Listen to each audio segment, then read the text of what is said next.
India has just averted a massive long-term geopolitical advantage to China by offering water management to Bangladesh. Quite amazing, right? But before moving forward, don't forget to subscribe our channel for such interesting videos.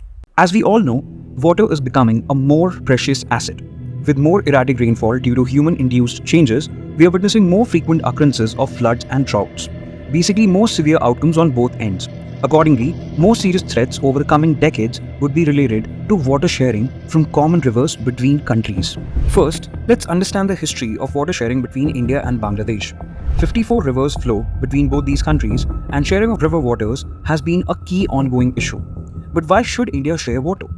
Sharing of waters of trans-boundary rivers have been mandated by laws, including the Helsinki Rules on the Uses of the Waters of International Rivers in 1966, and even the Article 253 of the Indian Constitution gives powers to the government to enter any trans-boundary river water-related treaty with a country.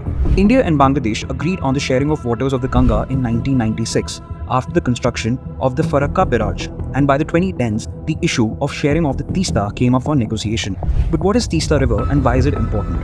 A tributary of the Brahmaputra, the Teesta River originates from the So Lamo Lake at an elevation of about 5,300 meters in North Sikkim.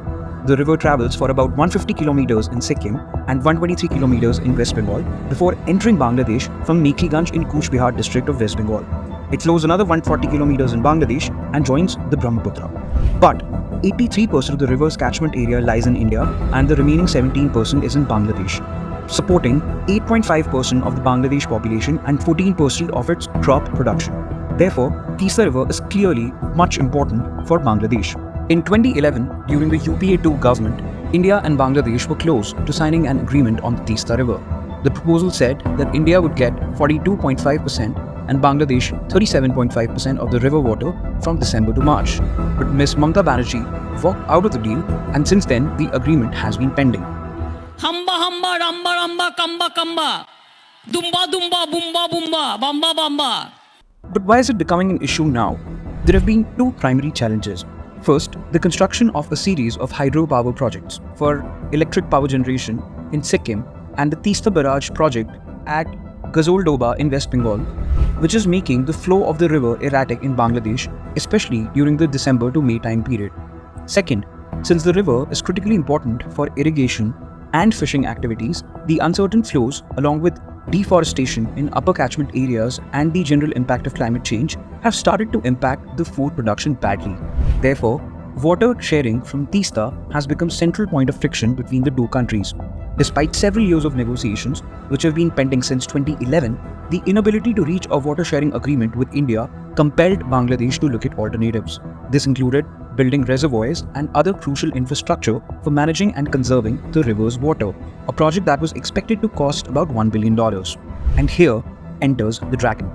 China noticed this opportunity and offered the Bangladesh government to finance the project.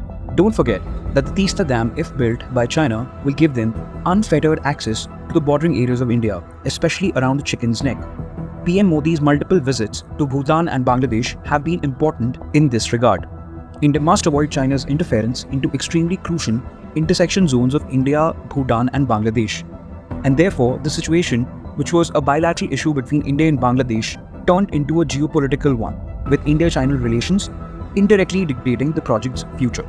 Now, given India's broader rivalry with China, India's support to Bangladesh can be seen as a move to serve two broad aspects. First, fulfill its long-pending responsibility towards Bangladesh as an upper riparian, and secondly, strengthen its image as key regional development partner and counter China's spreading footprint in Southeast Asia.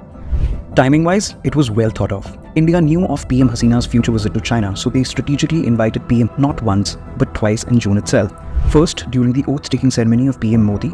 The first international leader invited by PM Modi was Bangladesh PM on June 21 and 22.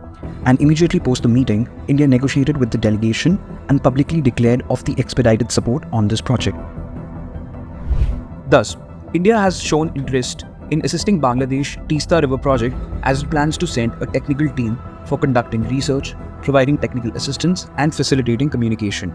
India plans to take the Ganga water sharing treaty's renewal urgently that is supposed to end in 2026. And something interesting happened post this India-Bangladesh meeting. PM Sheikh Hasina visited China in the second week of July. Her official trip was supposed to be for 3 days, but she had to cut short her trip and return to Dhaka within 2 days. While there are several reasons floating around, 3 issues that were prominently highlighted were that Bangladesh PM did not get adequate meeting time with Xi Jinping and the Chinese top leaders.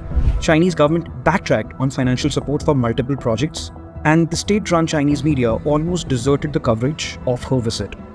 After returning to Dhaka, she announced that as the next-door neighbor, India has the right on Teesta Water Conservation Project, and she would definitely prefer New Delhi to implement the same. All in all, this was a strategic and diplomatic blow to her visit. On the water sharing issue, this is precisely what India wanted, and hopefully positive things will emerge from our point of view in the near future. On a final note, as the complexities of South Asian geopolitics continue to unfold and even includes issues over natural resources, India's diplomatic engagements will need more strategic rigor that aims to ensure that regional disputes are resolved, regional influence is reinforced, and mutual interests are safeguarded. Let us know what you think about this topic, and if you like this video, like it and subscribe our channel, and share with your friends. Comment what other topics you want us to cover. Jai Hind.